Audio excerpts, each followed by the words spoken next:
Вы будущий глава галактической корпорации. Начинаете вы как бомж, у которого ничего толком нету. Со временем, выполняя задания или каким другим делом, вы набьете стартовый капитал. Вы сможете пересесть на более крутые корабли, но это вам не просто космосим. В этой игре каждый модуль, каждый корабль произведен на ресурсы, которые добыли вы или NPC.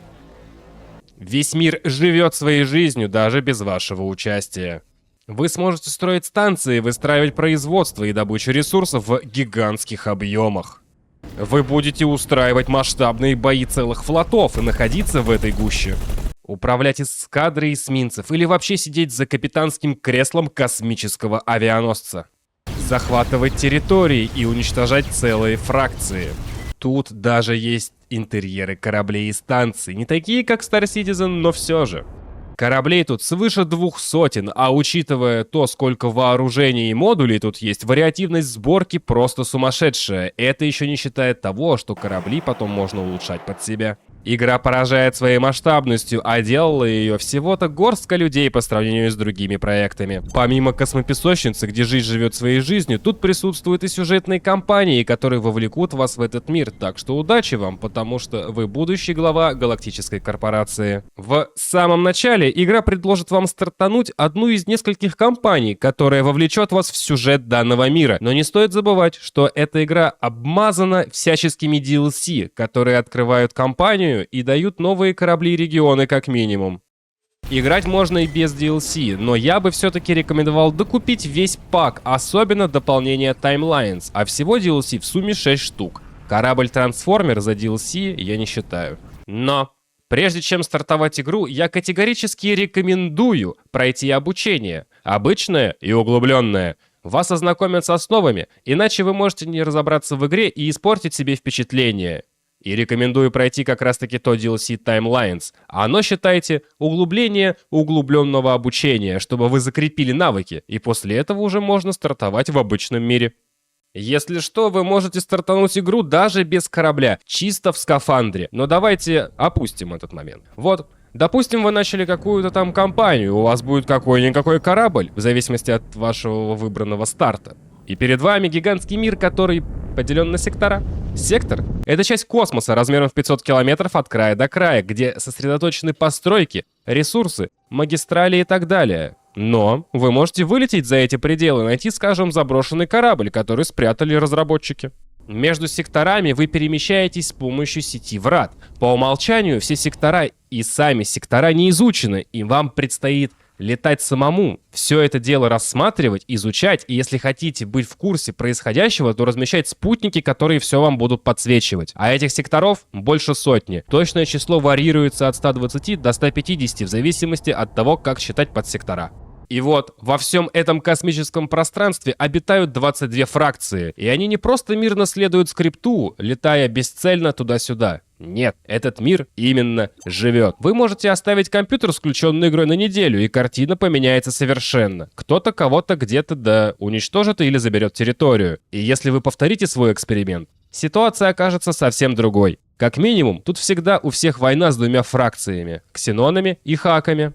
И самое главное, все корабли, модули, товары и так далее делаются из добываемых ресурсов на станциях. Каждый дрон и каждая выпущенная ракета.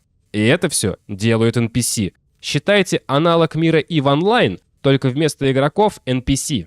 И вот вы вклиниваетесь в этот мир и пытаетесь тут выжить и создать свою империю. Если у вас не получится и вашего персонажа убьют, то вам, естественно, конец. Начнем с моего любимого дела, с корабликов. Если по видам, то вкратце. Есть маленькие боевые истребители, и есть огромные линкоры, есть промышленные корабли по типу майнеров, торговцев и застройщиков.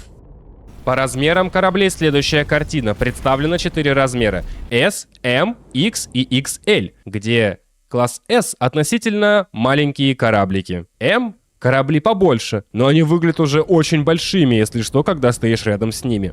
Корабли L — большие корабли, и они реально здоровенные. К примеру, эсминец «Гремучая змея» аж 800 метров в длину, а экипажа в нем 93 человека. А это еще не самое большое, что есть. И XL корабли — огромные мастодонты. Некоторые способны тащить на себе свыше сотни кораблей поменьше. Это внушает уважение. Вот для вас я выставил корабли в ряд по размерам. Как видите, разница размеров поражает. Довольно масштабно все это дело выглядит. Да ё-моё. Вон, у авианосца «Хищник» буквально огромный ангар кораблей по размеру, чуть ли не как взлетная полоса в аэропорту. И у кораблей есть интерьеры. Да, они, конечно же, не такие проработанные, как в Star Citizen, но они хотя бы есть, но они не необходимы для данной игры. Интерьеры еще, если что, присутствуют на станциях. И это еще не все. Корабль — это, считайте, заготовка, ну или же шасси, на которое вы ставите оборудование, такое как двигатели, ходовые и маневровые, генераторы щитов, которые, как понятно, дают вам щит, вооружение, обычное, фиксированное и турельное, при этом оно, конечно же, тоже бывает разных размеров, программное обеспечение в виде, скажем, автопилота на посадку и прочих приколов, расходные материалы, которые вы загружаете на свой корабль, те же самые ракеты, дроны, противоракеты и прочие моменты. Ну, и экипаж. И все модули, помимо того, что имеют много разных видов в зависимости от версии расы, которая их делает, можно улучшать, поднимая их различные характеристики. Шасси корабля тоже, если что, можно улучшать отдельно. Вдаваться во все характеристики кораблей и модулей не будем, это надолго, но суть вы поняли. А экипаж, кстати, тоже можно улучшать либо с помощью семинаров, либо просто давая им делать свою работу. И показывается это как звезды. Сам экипаж может быть управляющим персоналом или же десантниками. И при уничтожении корабля экипаж тю-тю, но вы можете их спасти, подобрав другим кораблем, чтобы, так сказать, не терять ценных специалистов. Да, вы не ослышались. Десант. В этой игре можно провести буквально абордаж, перебить всю команду на корабле противника и забрать его себе. С боевой системой тут все весело. Есть щит. Когда вы его пробьете, будет падать корпус. Но есть еще ХП модулей, оно отдельно. Если коротко, то вы можете подлететь к эсминцу на истребителе и снести ему двигатели. И корабль не сможет продолжить путь, пока не починится. За починку отвечают, если что, ремонтные дроны. Или же вы можете снести ему вооружение, чтобы он по вам не смог стрелять. А чтобы вас не убили, вы можете держаться в его слепой зоне. Ну красота же. Догфайты на истребителях, вальяжные пострелушки на фрегатах или же бойня на эсминцах. Выбор за вами. Ну а кому-то может понравиться управлять авианосцем и натравливать свои истребители на противника. Если у вас нету дронов, чтобы починить корабль, и вы в безвыходной ситуации, вы можете выйти из корабля и починить его и его внешние модули сами на чертовом летающем кресле. Отдельный вид ада и боевой системы — это приказы и интерфейс, к которому будет очень тяжело привыкнуть с непривычки, но со временем освоитесь. Вы можете делать флоты и давать им приказы, чтобы они на автомате делали те или иные действия, к примеру, автоматическая торговля, защита, добыча и так далее.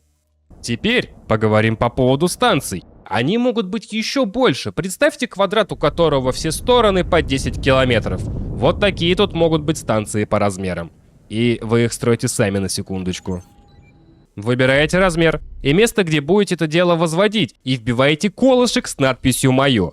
После чего в редакторе начинаете выдумывать себе то, что вам нужно. А я напоминаю, все, что здесь есть, от маленького дрона до линкора, делается из ресурсов, и для этого как раз-таки нужны станции. И если что, у меня есть мой телеграм-канал, где выходит различная информация, видосики, мемчики и не только. А также, если хотите меня поддержать, то есть мой Бусти. Там видео выходит гораздо раньше, чем на YouTube и других площадках. Ну или привычные донатики, все ссылочки в описании. Производственные цепочки тут поистине гигантские могут быть. Вот, к примеру, вам цепочка на одной из моих станций, которая просто делает медпакеты и еду для жителей. Потому что на станции может быть население, которое буквально будет жить в небоскребах, которые вы там построите. Ну, или вот цепочка посложнее с производством компонентов для производства кораблей и модулей для них. Модули станции разделяются на следующие виды. Промышленные – то, что производит тот или иной товар. Строительные – которые делают и обслуживают корабли. Грузовые – которые хранят ресурсы и готовую продукцию. Жилые – где обитает население. Модули специального обеспечения – док-модули, то есть парковка для кораблей, защитные модули, куда вы можете навешивать корабельное вооружение для защиты станции, модули переработки, как-никак уничтоженных противников можно унизить и переработать на металлолом. Ну и прочие модули. Это, так сказать, скелет, на который вы будете выстраивать все остальные модули. И неприятный момент, чтобы строить модули космической станции, корабли или оборудование для них, вам нужны чертежи. А их получать можно с помощью покупки у фракции, либо с помощью копирования чертежа через хакинг модулей.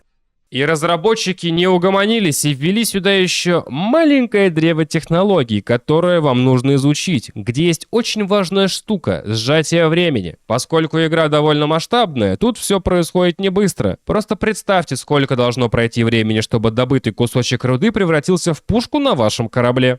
И вот, используя корабли и станции, вы будете влиять на этот мир и пытаться занять в нем значимое место. Ну и относительно недавно была добавлена дипломатия, а это тот еще лес. Поначалу будет тяжело и непонятно, но если втянетесь, то затянет вас надолго. Как минимум, долго будете привыкать к интерфейсу и всем его возможностям. Вы буквально можете управлять всем своим персоналом, а это могут быть тысячи и десятки тысяч NPC, что пугает. А вот управление кораблями, напротив, очень даже хорошее. Ваш корабль имеет несколько режимов. Обычный режим, режим круиза, режим сканирования, режим дальнего сканирования и режим СУВ. По управлению кораблями тут все прекрасно в плане летной модели, и корабли-одноклассники очень отличаются друг от друга, что по маневренности, что по модулям. К примеру, большой эсминец «Гремучая змея» очень даже быстрый и маневренный по сравнению с другими эсминцами, но не такой прочный, как другие.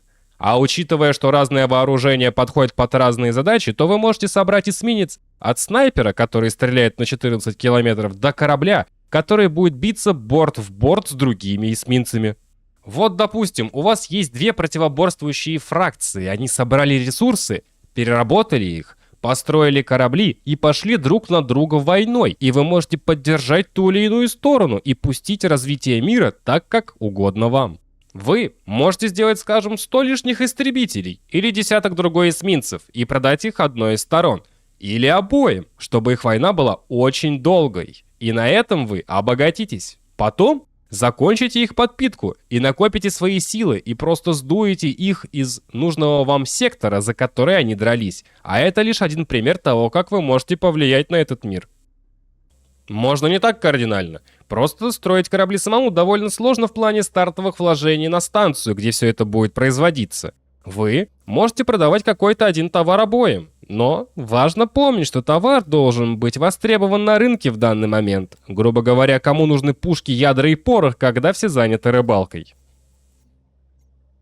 Да блин.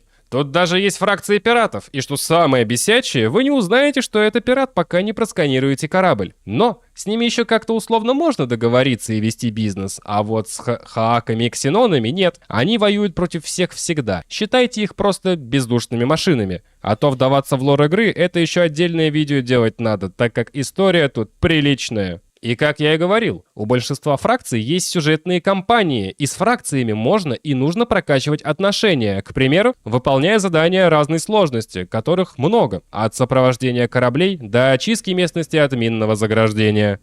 И сюжетные кампании тут добротные, но местами, конечно, душные. На одной вы вообще попадете в гигантскую, не похожую ни на что станцию и будете буквально летать внутри нее на корабле. А за прохождение кое-какой сюжетной кампании вы получите себе в личное пользование эсминец Син, что очень даже хороший старт для начала, я вам скажу. Это, если что, сюжетка землян. И более того, есть компании, в которых ваш выбор навсегда меняет расстановку сил в этом мире. Да ё-моё, вы можете даже заниматься терраформированием планет в этой игре, но, к сожалению, не можете на них высаживаться. И если бы тут был еще какой-то контент на планетах и пешком, то это было бы вообще сногсшибательно. Когда вы всех победите, или когда вам станет уже скучно, вы можете усложнить себе жизнь кардинально, устроив всеобщий Армагеддон.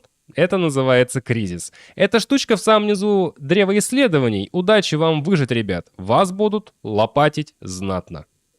Игра, если что, поддерживает моды. И очень много модов. От новых пушек или кораблей, к примеру, линкора для сплитов, до целого пака, который меняет абсолютно все сектора, фракции и корабли, и превращает это в Звездные войны, где вы хреначитесь на имперских разрушителях и X-вингах. Да даже только ради этого мода стоит попробовать эту игру, как я думаю. Как бы это странно ни звучало, игра еще в разработке спустя 8 лет после релиза. Новые DLC и частые обновления присутствуют. Вот буквально недавно были переделаны статы всех кораблей и их пушек. До этого там менялась полетная модель, а делать ее помогал бывший сотрудник из Star Citizen, если я ничего не путаю.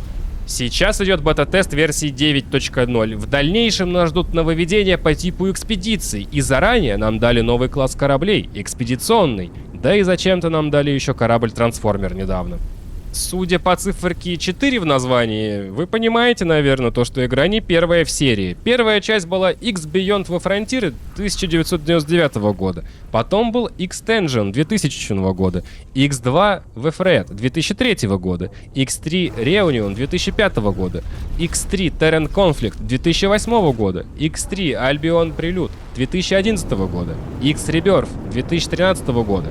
X4 Foundation 2018 и какое-то там было обновление X3 Farnham Legacy 2021 года.